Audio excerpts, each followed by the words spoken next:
The FujiCast. Second week of the FujiCast. I was going to say on location, but it's not, because Kev's in Spain and I'm in the UK. And just give us a weather report. ¿Cómo está? He's beginning to speak a bit of Spanish. Oh, he's gone. Are you there? Sí. Oh, this is going to be a bit like the Eurovision Song Contest now, where you know you can't hear from those on the other end. There's lots of gaps and things. Are you there, mother? I am here, father. Last week, you something clanged to the floor. And you said you had a Spanish ghost. Have you looked around for this Spanish ghost? Well, I mean, is the building old enough for a Spanish ghost? Well, actually, the building itself isn't, because it's about 15 years old, but it's on the land. You can only build cortigos on old properties here. So the valley that I'm in is kind of littered with ancient old houses, and we go and walk in the valley sometimes, and we find old shoes and books from like 1850 and Spanish, crockery and stuff. When, of course, like kind of more nearer history, recent history, when the Spanish Civil War and all that kind of stuff happened, people just, they were forced to leave these areas, and they went and never came back. But you can't build on them. So, I mean, you can only build on those plots of land, I should say, when you buy the land. And the most of the property, Spanish law, I think, says that you can only hand down property through your family. You can't just basically sell it off. So there's all kinds of rules and regulations, and rightly so. So, so the plot of land I'm on is very, very old, very old. So hang on, you can only hand down property through your family.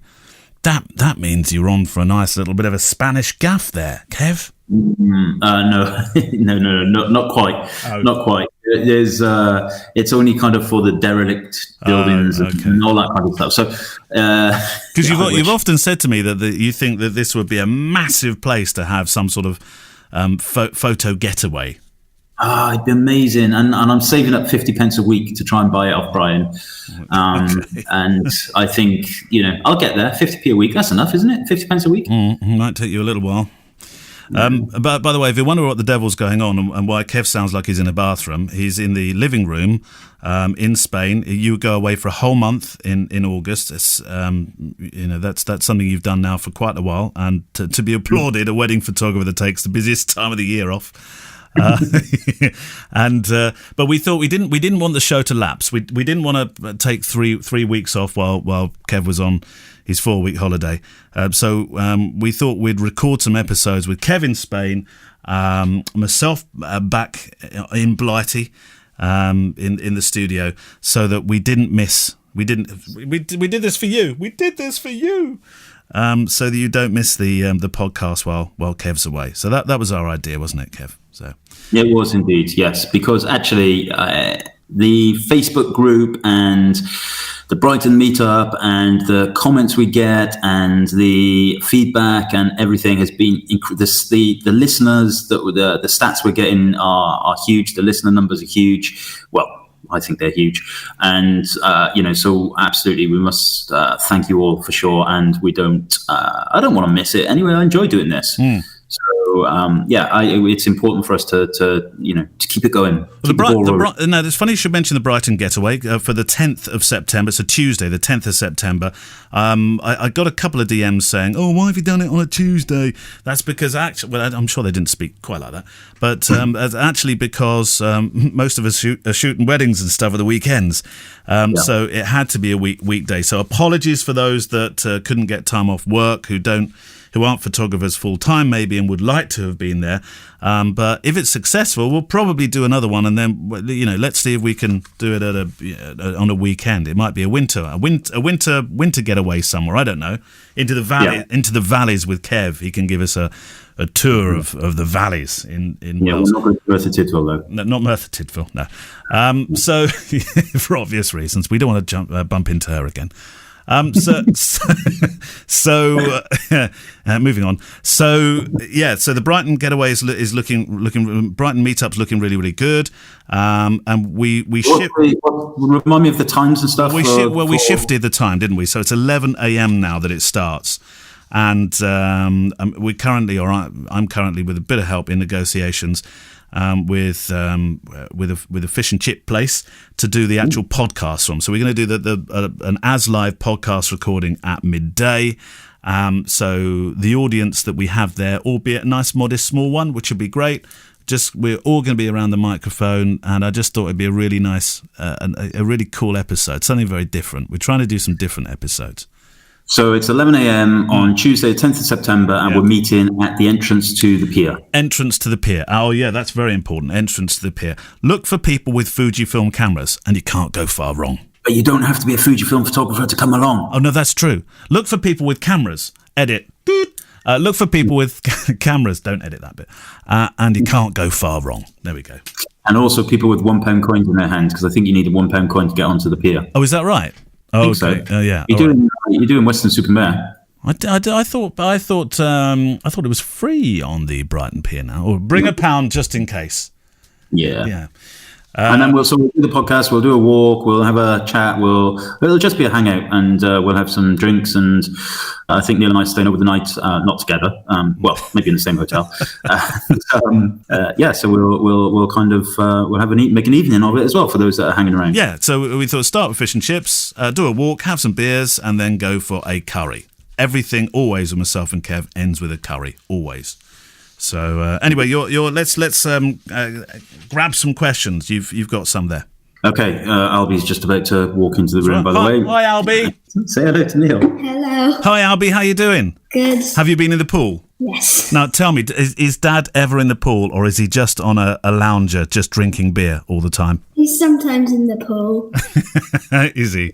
Is he a strong swimmer? Oh, he's always in there photographing you underneath with your goggles and things. Yeah. Yeah. That's fun. Have you seen any creepy crawlies yet, Albie?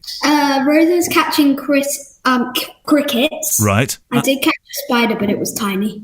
Oh, right, okay. It only counts if it's the size of your cereal bowl in the morning, Albie, okay? Yeah. All right. Are you back out to the pool? No, I'm going to catch crickets with Rosa. Good idea. See, yeah. Well, it's just all over my computer. If you had a choice in life, you could go to the pool, catch crickets with Rosa. I mean, what a life. Yeah. Watch out! Okay. Watch out, crickets! They're coming for you. They're actually cicadas, not crickets. But anyway, right. So I have two questions, both from James Souls, and they're both related. So I'll kind of merge them. And he says, "Thanks for the podcast. Blah blah blah blah blah. I'm building up to attempting to go full time by mid 2020, and the ripe old age of 37. And the question is about color calibration, PC monitors, and sRGB or Adobe RGB. Mm-hmm. And what do you use to calibrate, and do you use sRGB or Adobe RGB?" Okay, so I use sRGB all of the time. Anything that's going to be displayed digitally, you has to be converted to sRGB anyway. If you put an Adobe RGB image on a web browser, it would look horrible. So sRGB. The only time I would ever think about using ARGB is if I was printing for an exhibition or something, and they insisted on ARGB because it does have a bigger color spectrum. But really, it's not anything that goes through my mind.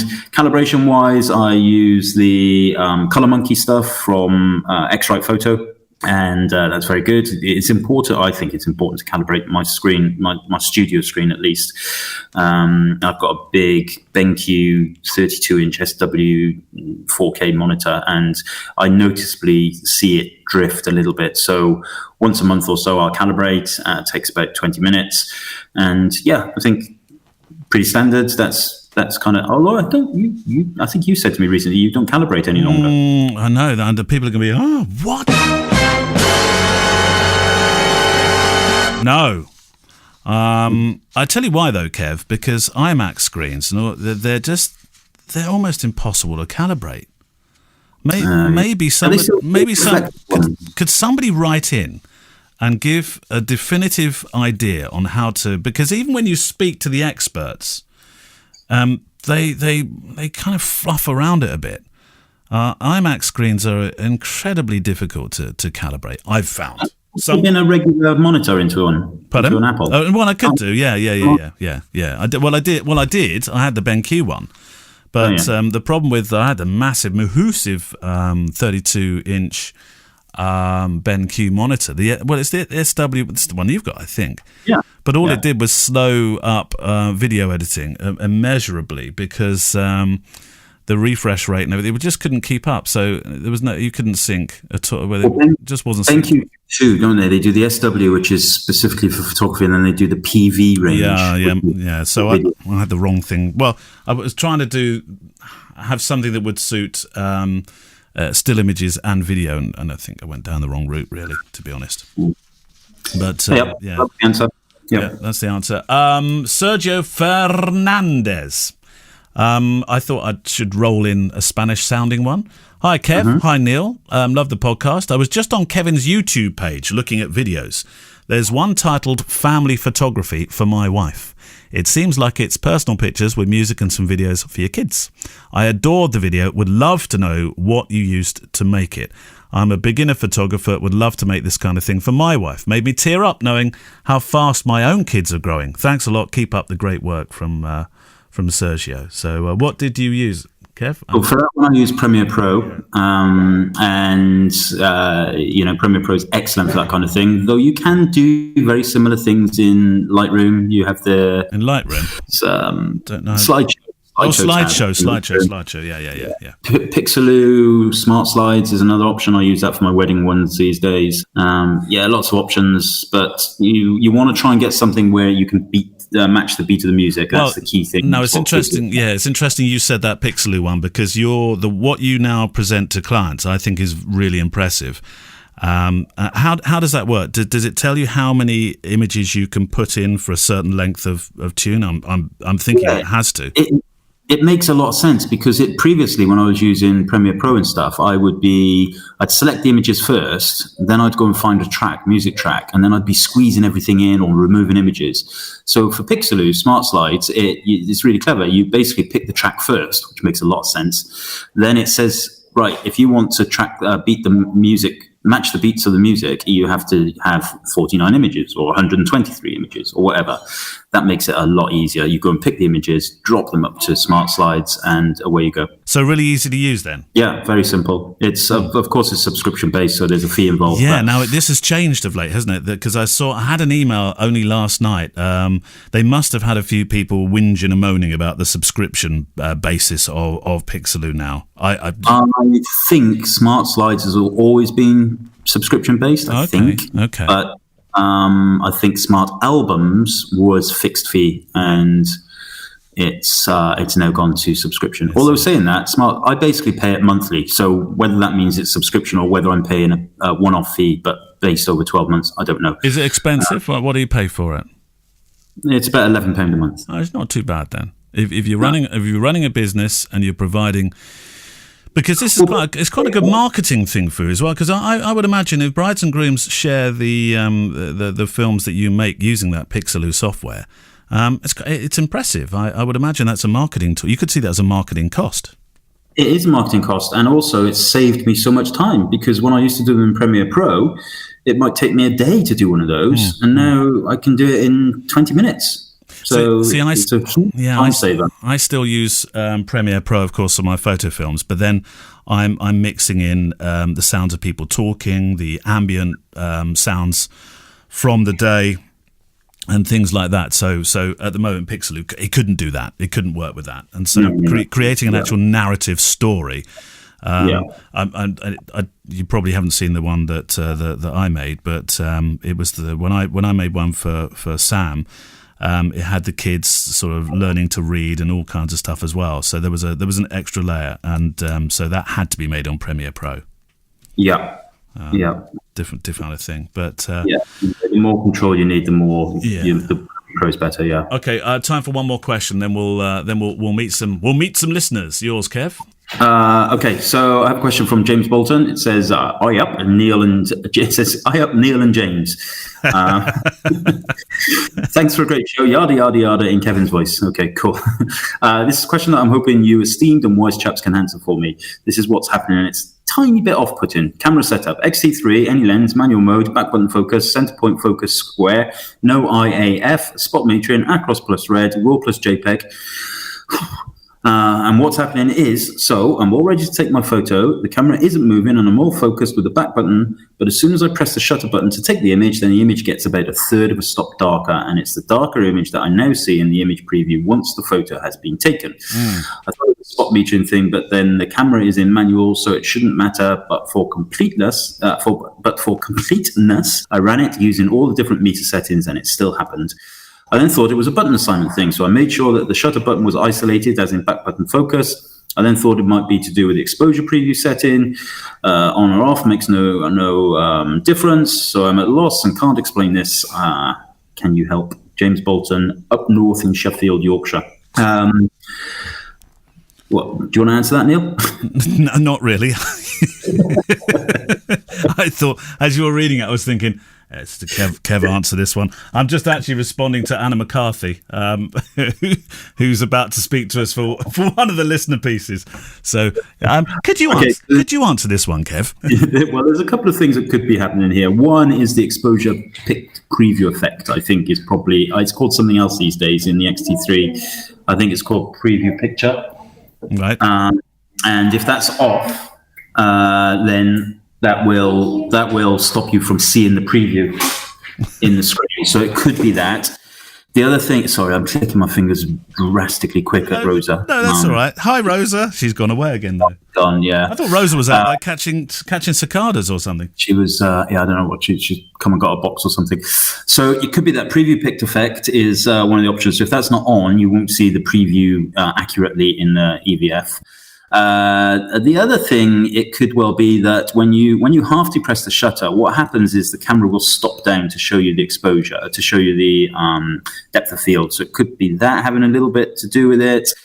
It could also be that when you half press, the camera is going at that point will expose for the ISO. So the ISO will not be implemented until you half depress the shutter button. So the camera might not be getting an accurate ISO reading at that point. So it seems pretty normal. It's nothing to worry about as far as I can tell, but it's, you just look at those options, the preview picture effect primarily, and then understand that the ISO doesn't get set or doesn't get accurately read and metered till you have to press the shutter. But if you're shooting fully manually and you're setting the ISO as well, then it couldn't be that.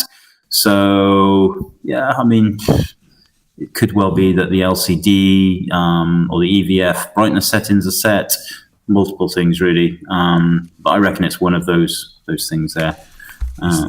That is the most amazing bit of help desk you've ever done, Kev. I'm kind of scratching my head thinking, that's kind of thing that does happen. So that's kind of what I think is happening. All right. Thank you for your questions. We'll get back to them in a moment. Oh, just a quick one here from Clive Blair. Not so much a question, but just something he said. Been listening to episode 14, and I have to say, Kev, I died laughing after you told your story of the worst wedding experience of the dying guest.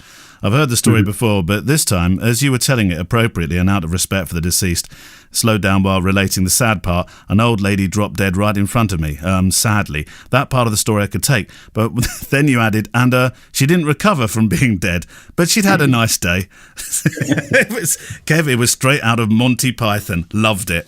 So if you haven't heard that, it was on episode 14. Worst moments that have happened to you during a wedding.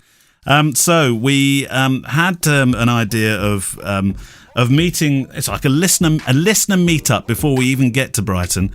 We gave you an opportunity to get in touch with us, let us know when you were free, and in phone-in style, we wanted to zip around and meet some of you and thank you for the investment, the time you take in listening to the show, because as you know, you're the lifeblood of this podcast. We're going to start this week by talking to Brad Wakefield. Not Brad in Wakefield, Brad Wakefield. Interestingly, I get loads of inquiries for weddings in Wakefield. You do. I'm not based there, but there's a lady I know up there, so she's based in Harrogate, so I send them that way. But it's so funny. I mean, I'm from Somerset, so it'd be great. I should perhaps be called Brad Somerset or something like that. I just found that the new way to actually get all those SEO people that call you up on a Friday afternoon trying to sell you, dubious SEO URLs. You just call just have your surname as where you want to be. Brad Somerset. Yeah. From now on, Brad Somerset. So what kind of stuff do you photograph then, Brad? So I've been a photographer for 13 years, full time. Right. Worked for newspapers. I worked for a press agency, and then I went to London and worked for The Sun for 4 years. Okay. And like everyone, like we've heard time and time again, everybody ends up shooting a wedding. And, it's something that I've got more and more into. I wanted to move away from newspapers. I've moved back to the Southwest. And I'm mainly, 90% of my business is weddings. I still do the odd news job, rarely if it's going to make a good picture rather than trying to build my income that way. Yeah. I do a bit of PR. Do you lament the sort of the way that editorial photography has gone in the newspapers? I mean, I know speaking to friends like Paul Rogers, who once upon a time, and he was at the Daily Mail and Times, I think, and he would say, I'd never shoot a wedding in my life. And then now he is, of course. Yeah. And you know what? I had this conversation with somebody recently. I honestly, hand on heart, remember saying I did sort of look down on wedding photographers. I did, because this is just kind of the thing that it was that kind of culture amongst press photographers. Yeah. And it's more than ever... I feel more of a photographer now than I've ever done. I feel like I thought I knew how to take pictures, and then I started shooting weddings. And if anything, it's been the most positive thing to happen in my career. I thought I knew how to photograph, and then I shot weddings. That's almost the title of a book, Brad. It's true. I don't know if you speak to anyone else that's come from the newspaper way, but I have, yeah. And if so, you go on these jobs, and it's amazing, the access and the glory of seeing your pictures in the paper, but weddings are they're harder. The pressure's different, because like the deadline at a newspaper or photographing the PM or a celebrity that's got 2 seconds, the pressure's different. But this is I'm more of a photographer now than I've ever been. Yeah. And how many weddings do you shoot a year, do you think? So the most I've done in a year is 60. Okay. Now I'm trying to hit around 60. Oh, that's a lot. I did 50 last year, and this year 40. But I want to be doing 40 really. That's what I want to be doing. And in terms of the length of time you're there, is it a full day, or do you cut it into bits, or is it very bespoke? I mean, like everybody, I'm similar to yourself. I get there a couple of hours before the ceremony, and I stay for about an hour after the first dance. Okay. Everybody seems to offer a similar coverage. I mean, that's you can't cover a wedding in any other way, I don't think. I've got a random question for you in a second. But I'm bound really to ask who in the newspaper world, in terms of imagery, that you're particularly either inspired by, or they were important as you came up through the newspapers. There's a guy called Dan Kitwood who now works at Getty Images. So he worked at a press agency. He left Southwest News Service before I went there. His photography is just it's beautiful. There's a guy called Lewis Wilde, who I don't think works in newspapers anymore, but he took a very famous picture of Concorde flying over the Bristol Bridge. And more recently, actually, Paul Sanders, I really love his landscape photography. I love the fact there's not people in it. And I really like shooting landscapes as well, because we're surrounded by people, aren't we, shooting weddings. And that's great. But it's great to also remove yourself from that now and again. On a Monday morning, doing a sunrise is just brilliant. Paul Sanders is an incredible photographer, isn't he? He's just an inspiration. He's just brilliant. I know he's not a wedding photographer, but he is a Fuji ambassador. Well, no, I mean, try and get him on the show. Yeah, I mean, the show is not about weddings. I know sometimes it might feel that it is, but the show is certainly not even about Fujifilm. It has this title of FujiCast. But as we're finding out, there's so many people that listen now, and Nikon and Canon, and you're all very welcome. So right, well, let's go for a random question for you. Right. This is good for you, actually. Most intimidating situation you photographed? interrupting David Cameron and David Beckham to get a picture. They were having a conversation at an awards evening. That's brilliant. And because of who they are, as I'm sure you can appreciate that, Yep. they're quite, at the time, this few years ago, very well known. And honestly, it was a case that none of the other photographers would go and do it. And I said, it's all right, because they're two people. Yeah. And you just approach it in that respect. Yeah. And it was fine, I got a nice picture of them together. Really happy, fine, So that's probably the. Oh, they didn't tell you. They didn't tell you to go away or anything. No, I did that evening get put in a headlock by Tom Hardy. Oh, you did, right? Yeah, because they wanted a picture of him holding a newspaper. Yeah. And he didn't want to do it, and he put me in a headlock. Well, that's a claim to fame, isn't it? Yeah, it's funny. It's funny, these things that you just take for granted. Tom Hardy put me in a headlock. Yeah, I'd have been truly impressed had David Beckham put you in a headlock. That's something to tell the kids in years to come. Absolute pleasure to talk to you, Brad. No worries. Thank you, Neil. Oh, this is fun. Who's next? We've got Anna McCarthy. Hello, Anna. Hello, Neil. How are you? I'm fine. I'm a little bit wired this morning because, as anyone who's a freelance photographer will know, you have a plan for your day and then it all just goes pear-shaped. Oh, all the time just falls apart, doesn't it? And it never works out the way it's supposed to.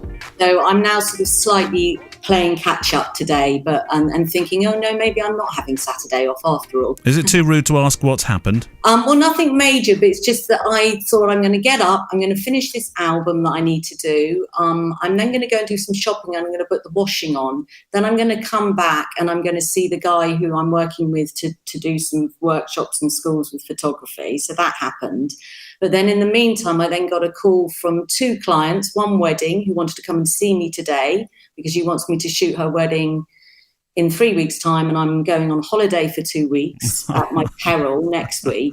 And, you get the picture. Clients are lovely, and we have clients that listen to this show. So let me just say straight away to any clients listening to this show, it's not you. I'm talking about other people. You know when you get those clients to say, I'm so busy at the moment, and you think, so am I. Yeah, no, and they absolutely. I'm a social photographer. I photograph weddings and kids, and the people I photograph are ordinary people largely. Occasionally, I have photographed some sort of famous people or people in business. I do a little bit of that, but mostly they are ordinary people, and they're doing all this outside of their main job. So they absolutely think nothing to ring you.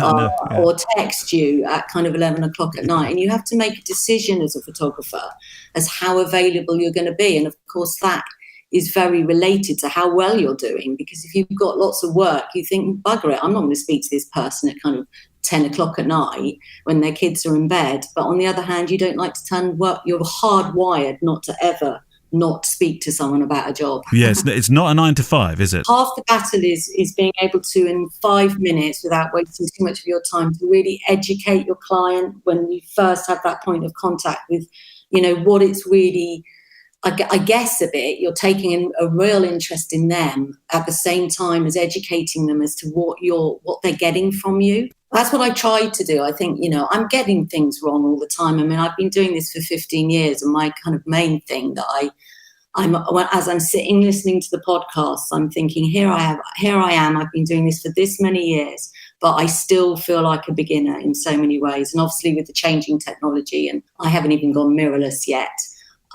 Which is pain. So what are you shooting? I'm shooting with two DSLR Nikon D70s, which I love and is fine, and I know, and I go right back. I'm quite old, Neil, so I go back to film. I started off with a little FM2, a Nikon FM2.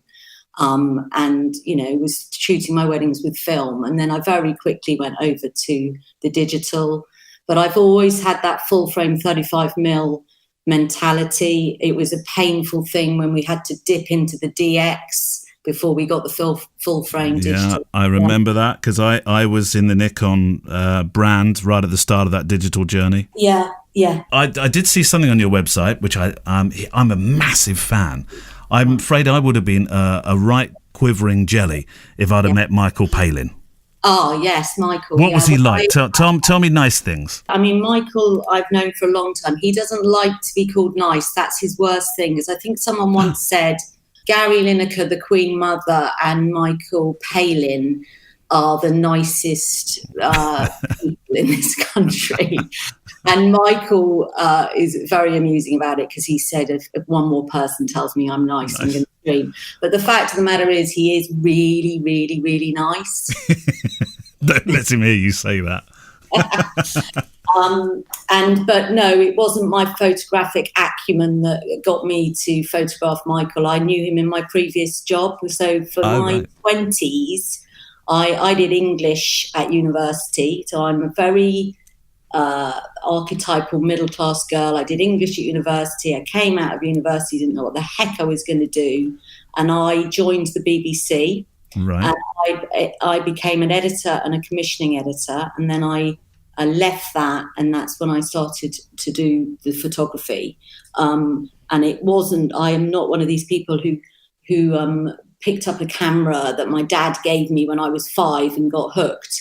Mine was a very clinical decision that I was going to leave my desk-bound job and go out and do something creative. I'd been facilitating other people's creativity, like Michael's, through working with people like that for 10 years. And I thought, no, now I want to go and be creative, and I don't want to be in front of a computer. But that was a bit of a mistake, Neale, because actually we spend so much time in front of the computer, which is why podcasts are just so lovely, because it's a very lonely old world. It's a passive thing, a podcast. I mean, you can be doing whatever you like while you're listening to it. But I mean, can I just say, you really do.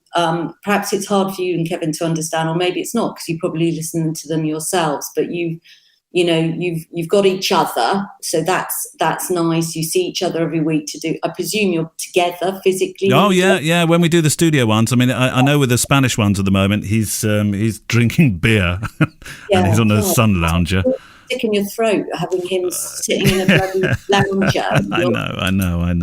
I think there's an awful lot of myth around being a photographer.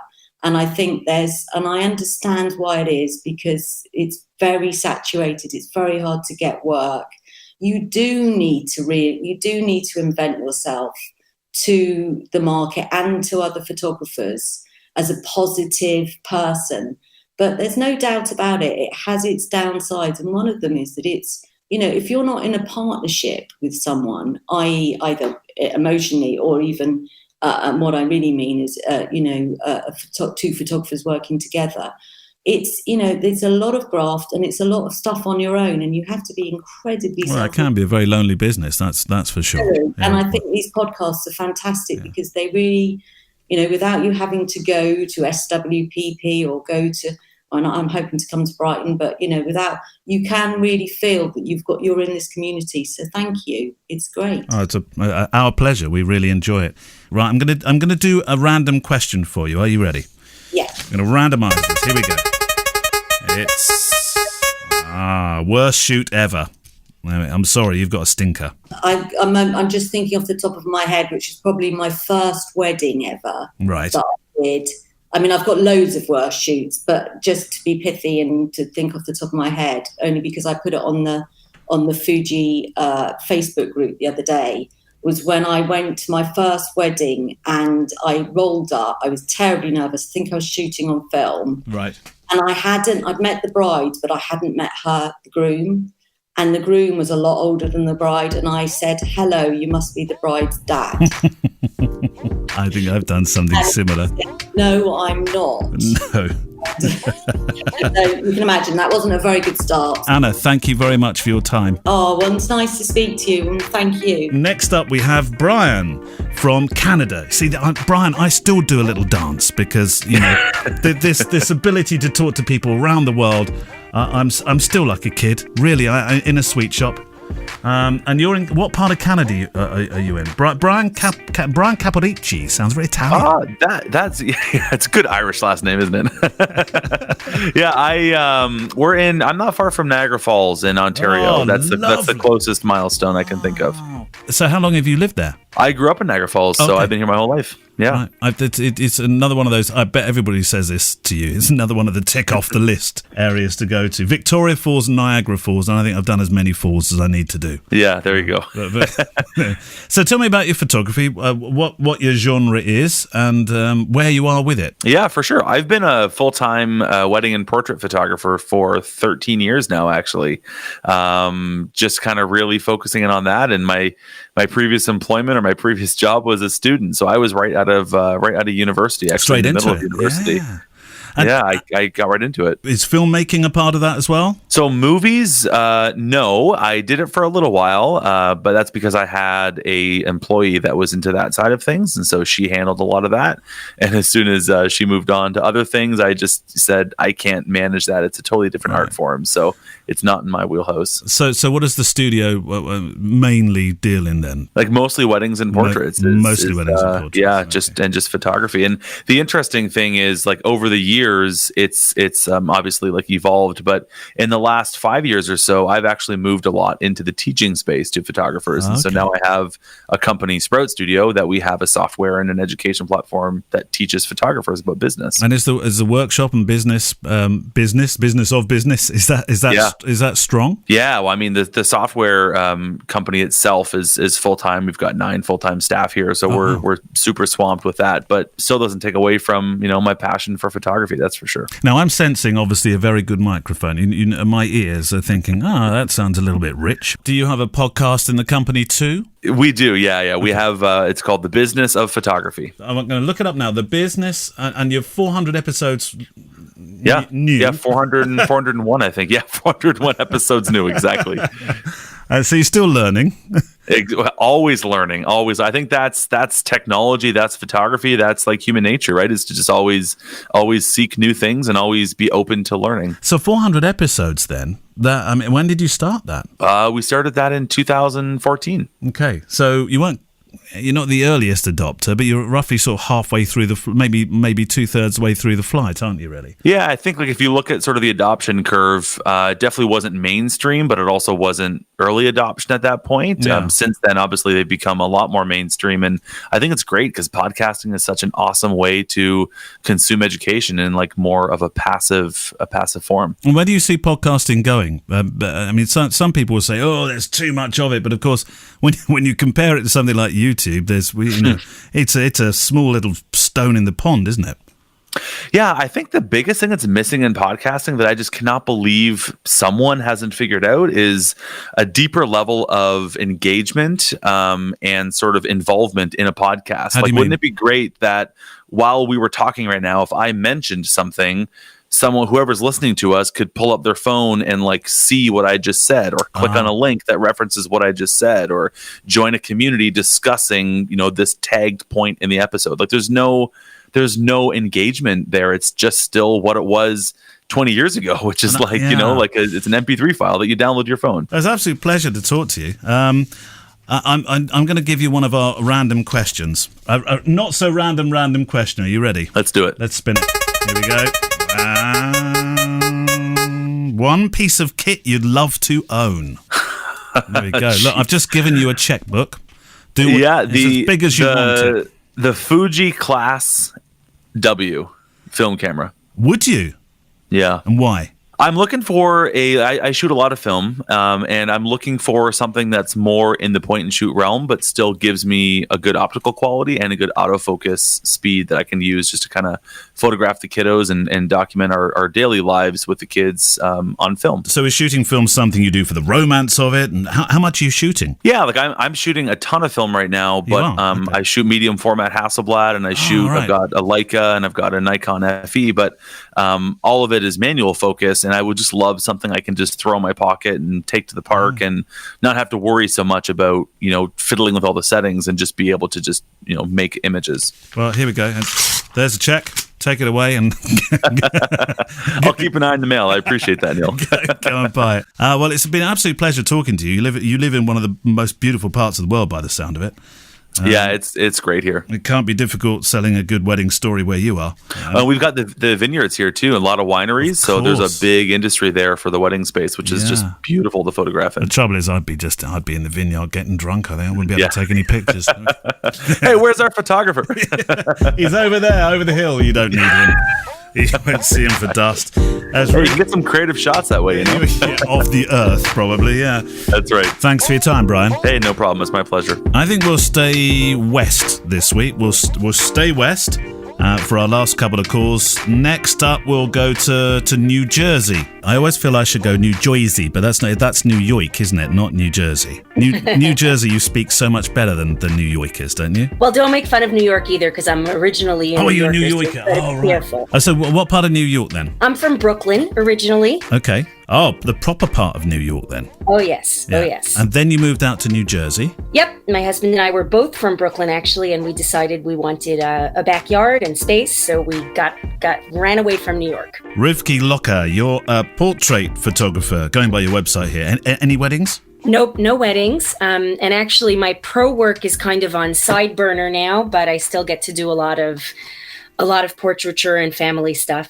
My style is kind of lifestyle photography, where I go to people in their homes or their natural environment, and I take pictures of kids doing everyday things, kids, families doing everyday things. So whether it's, making dinner or playing inside, outside, that's my style. And whether, like I said, I'm on a little bit of a hiatus for my professional work now, because I'm back to my full-time, I have a full-time job as an executive at an educational technology company.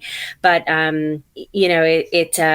the lifestyle photography basically is go into people's homes, take those pictures. So even in my personal life, I have a lot of opportunity to do that, whether it's with my own family, nieces, nephews, etc. Oh, well, here's a very difficult question for you then. Hopefully, you're the boss, aren't you, in your company by the sound of it? Are you the boss? Yep. It's a one-man operation. It's a one-man operation. So I can ask you this question without as anybody up on high looking at you and saying, what? What would you rather do? Would you rather do what you're doing now, or would you prefer to be photographer full time, or actually does it work as it is? So actually, I'm a one-man operation in the photography, but to clarify, in my other job, it's not a one-man operation. Oh, right, okay. So we could upset the boss. Sorry. So to be perfectly honest, if you had asked me a year or so ago, I would have said, nah, I need my full-time job. I need the stimulation of like working in a large corporate environment. But I did have the opportunity to take a 7-month sabbatical from my full-time corporate job, which is when I got an opportunity to focus more on my photography, both from a professional standpoint, but also in terms of personal projects. I did just a ton of street photography, nature walks, a lot of variety. And I have to tell you, after that period, I would hands down drop my corporate job if I didn't need the steady income. Without a question. The steady income's the difficult bit there, isn't it? Now, you mentioned personal projects. I'm really interested in personal projects at the moment. Is there one that's ongoing for you at the moment that you can share? Well, I actually started one recently. We had a family trip to Disney in Orlando, and I did this Faces of Disney project. I actually posted it on the Facebook group because Mandy's the interview with Mandy Burton made me think of it. It was similar, where I basically went around the park and I stopped people and I said, you have a cool face or you have a cool hat. Can I take your photo? And then I stitched it together into this Faces of Disney collage. So I'm actually hoping to do that in other places that I frequent. I spend time in Philadelphia. I spend time in New York City. So they're really these just portraits of people in the environment. And it was a lot of fun and a way to interact with people and get some fun shots. And how did you find approaching people? Was it difficult at first, or did it just come to you really easily? Exactly that. It was like I actually said to Mandy, it was just like she said, the first 2 or 3, I was absolutely terrified. But I just, kind of put myself out there, asked, and people were, I found, completely tickled pink. They were delighted that I asked, especially because I approached them and said, hey, you have a cool hat or you have a cool face.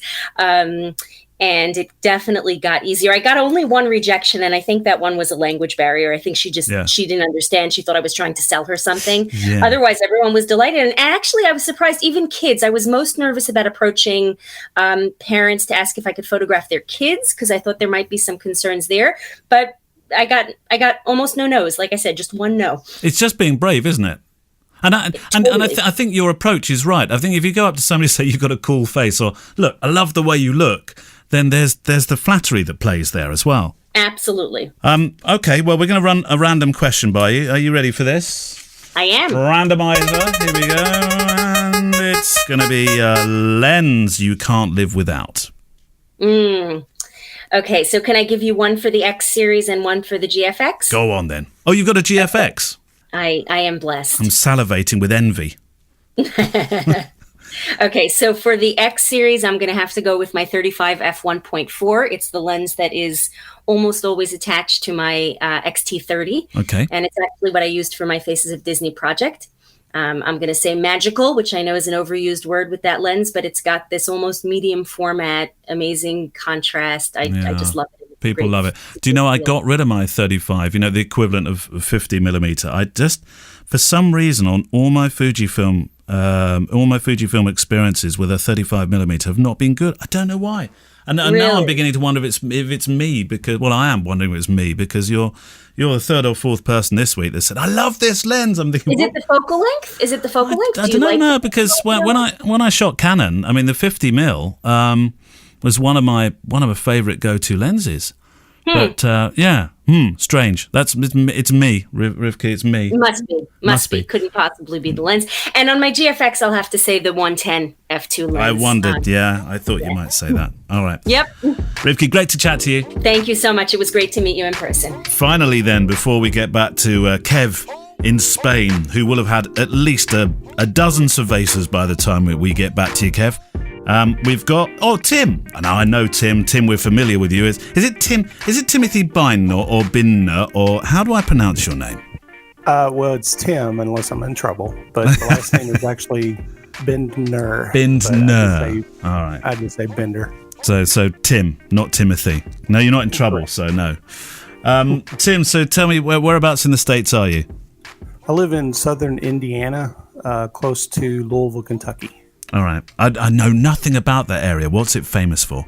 Louisville, Kentucky is famous for the Kentucky Derby. What's your genre? What do you like photographing, Tim? My personal genre is either nature or a little bit of landscape, but mainly nature. And are you lucky enough to be paid for that, or is it an enthusiastic thing that occasionally brings in some money from things that you sell?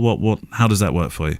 Basically, the only money I get from my photography is senior portraits or family pictures. Okay. So my nature photography is basically just for my own personal catalog and hobby, if you will, because I also like to hike a lot, so it walks hand in hand. Now, the fact you like to hike, it's beginning to make sense why a mirrorless system would be good for you, because you're trying to keep that weight down, yeah?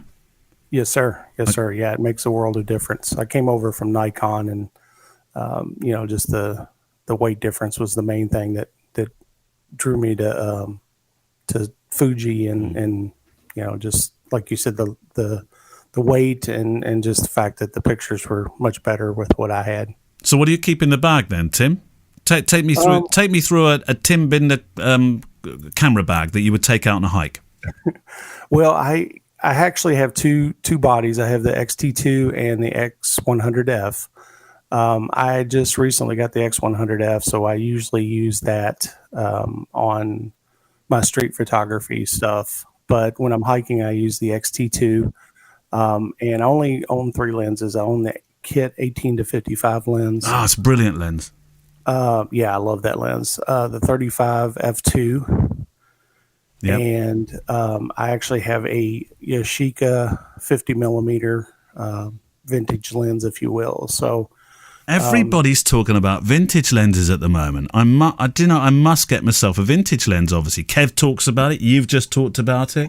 Had a few other people mention it. Yeah, the thing about it is, I ended up getting the lens and the adapter for it under $50. So I figured, what the heck, it could. Yeah, it's really clear. I mean, of course, it's full manual, which is a lot of times what I shoot anyway. But it's really clear lens. It's one that I'll probably use the most, honestly. Any tips on what to look for when you're buying a vintage lens? I mean, you're talking to somebody here, Tim, who's never bought a vintage lens, or not knowingly. Well, not one that I've used in action. I think I've got some of the. Yeah, I've got a couple behind me, but they're for decorative purposes. I would say the best thing to do is number one, research the lens. Look out on places like 500px or Flickr, and look at the shots that come from that.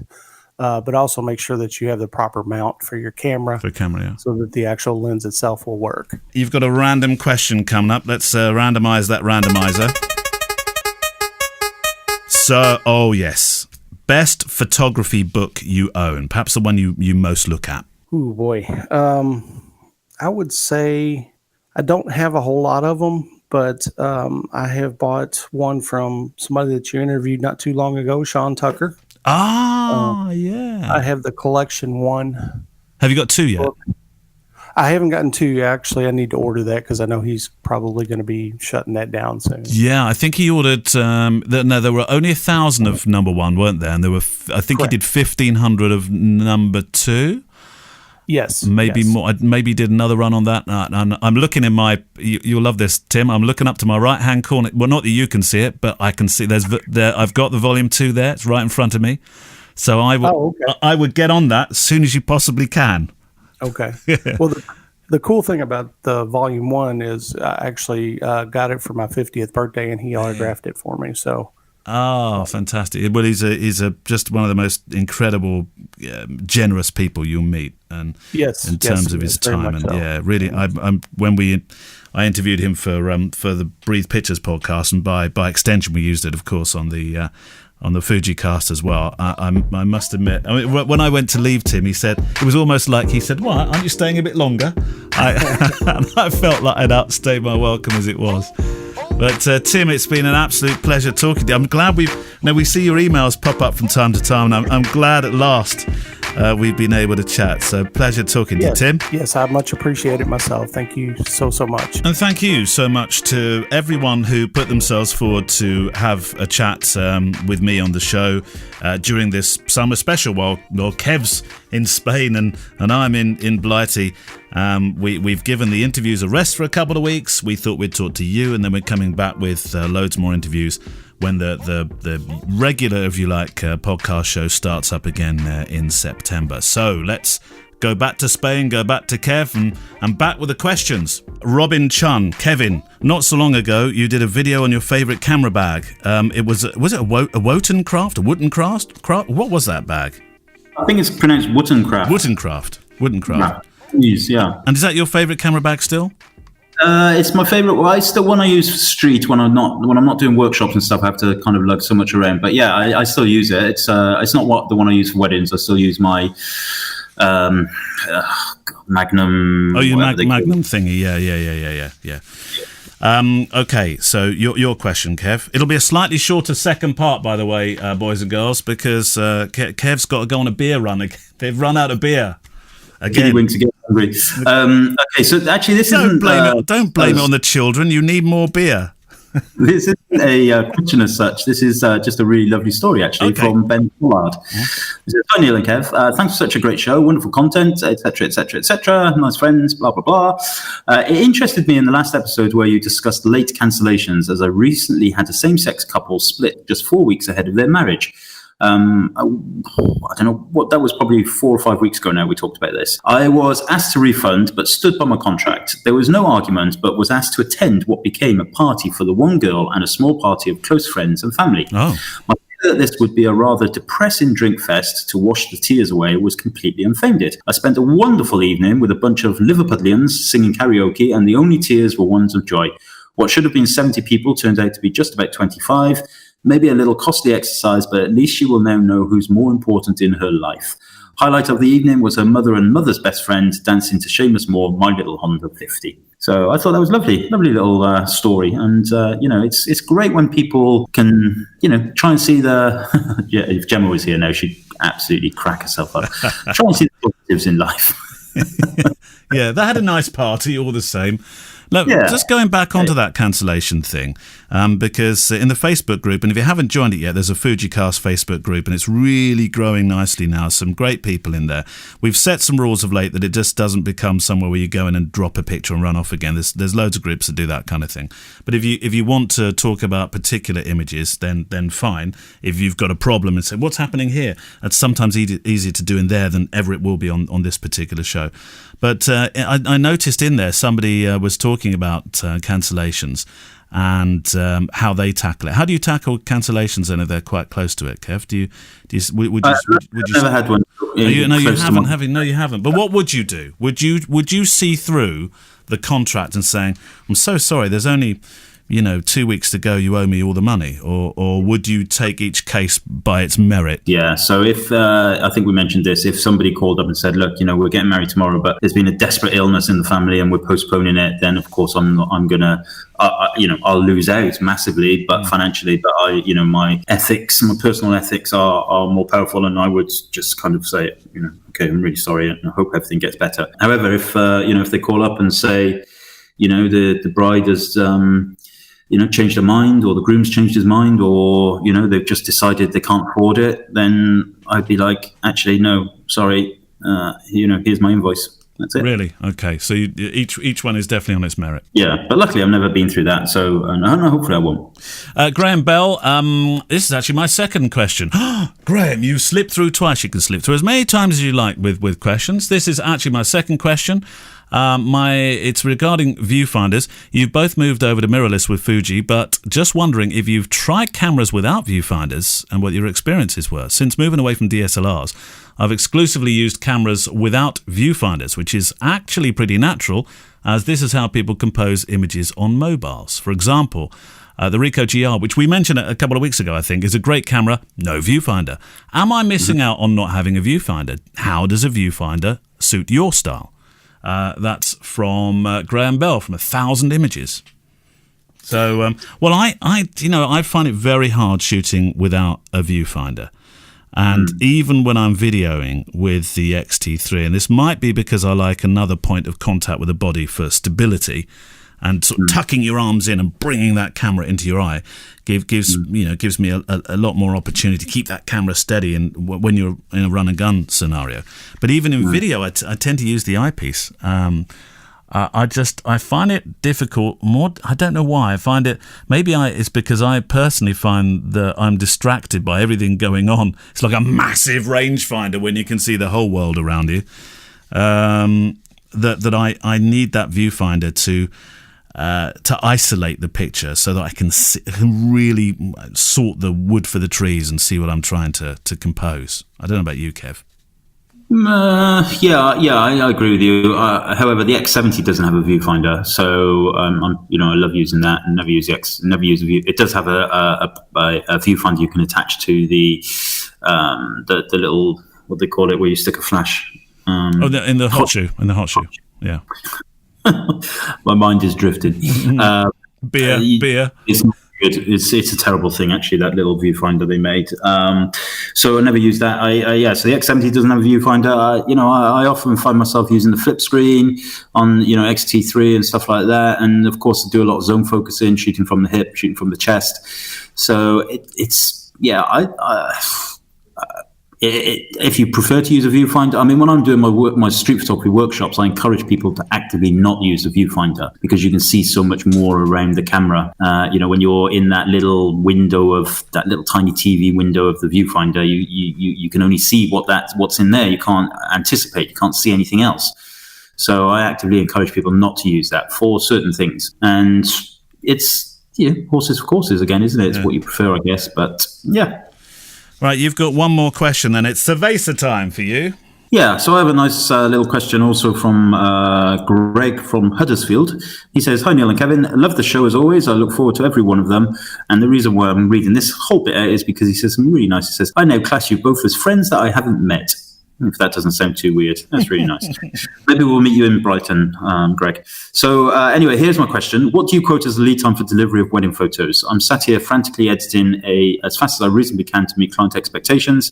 And I get messages every day with people asking for updates of when their pictures will be ready. So I'm just wondering what you tell clients, and is there a standard delivery time? Look forward to hearing from you, hopefully, if you read out this question. Wow. I think you've got to set expectations, because otherwise, and I don't blame them, whether it's a wedding client or a portrait client, a commercial client, whatever kind of client, if you don't set expectations, you're giving yourself a real problem. It's much better to, using a horrible corporate expression, manage expectations from the outset than it is to field that stuff and people think, oh, he's dragging his heels now. So I personally myself, I say it's a month lead on pictures. It's often less for me, but much better to give a longer lead time and deliver in less, and that's obvious than the other way around. I would assume you apply yourself to that as well, don't you, Kev?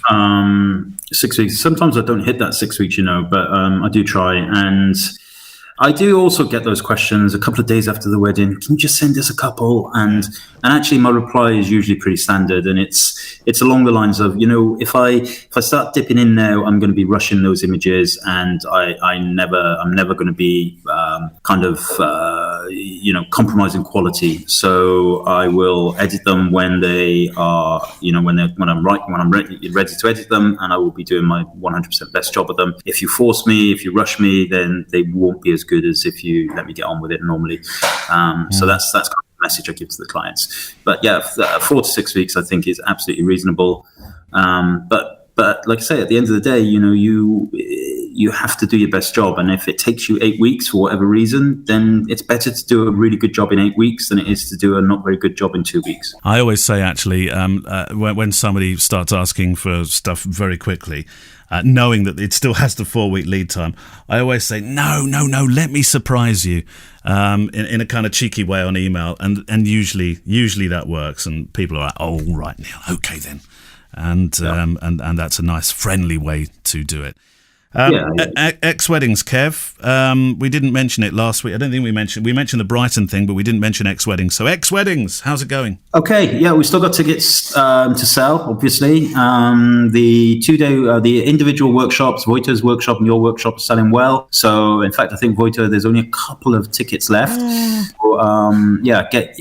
Last year we had it in June, and I had a lot of emails come kind of February, March time from people who wanted to buy tickets, and they were sold out. So we will only be having 65 people at the keynote day. Ooh. And technically have 120 odd in that room, but I'm keeping it as small as possible. We're keeping it as small as possible to cover the costs. It's pretty much a not-for-profit thing, sadly.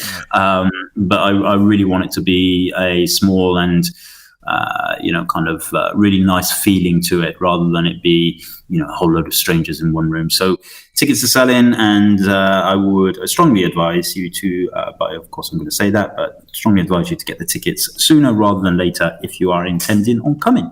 Good call. And don't forget, while we mention it, we've got the listener meetup in Brighton on the 10th of September as well. You won't be learning lots of stuff like you will at the ex-weddings. So I thought that was worth pointing out, but it would be lovely to see you there. 11 o'clock, we're meeting outside the pier. Just stand there looking, I don't know, just try not to, what's the word I'm looking for here, Kev? Try not to look too... I'm going to give you something to wear, or a flag or something. That's a good idea. Yeah, stand there with a chip behind your ear. There we go. When you go to Brighton, you've got to have a chip in the air for those gulls. So be at the entrance of the pier, 11 o'clock, with a chip behind your ear. There we go. Job done. Thank you, Kev. What does your day look like? Well, it looks pretty much the same as it has done for the last couple of weeks. Blue skies, hot weather, cool. I know. I meant, what are you going to go and do? That's it. That's it. Beer. Yeah. Oh. We've got some friends coming over from the UK, which would be nice. And actually, we are, in a couple of days, we are going to go to Granada for a couple of days. Ooh. Over the Sierra Cabera Mountains and head to Granada for a few days. Well, super. Well, in that case, because you've been a naughty boy this week, you didn't do your payoff with anybody Spanish. So now you're going to Granada, you have to do a payoff. This is Rosa again. My dad's Instagram is Kevin Mullins Photography. See his films on YouTube at Documentary Eye. His website is kevinmullinsphotography.co.uk, or for street workshops, training and everything Fujifilm, go to f16.click. Right, so that really is the last time you're allowed to use Rosa on this summer holiday. From now on, it has to be somebody else.